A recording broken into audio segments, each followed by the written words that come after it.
So I'm out at a hot spring in far, far eastern California.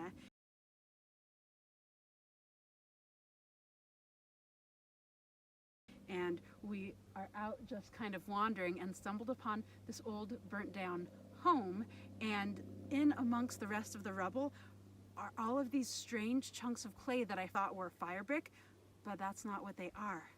Do you see them? Can you guess what this is? This is hard-fired clay that is old mud wasp nests.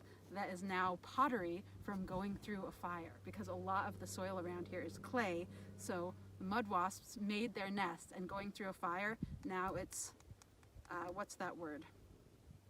When you vitrified. It's vitrified into durable pottery. It's amazing. Can I come and whack on it? Check it out. Listen. It's pottery. First interspecies evidence of pottery making. That's so cool. So wacky.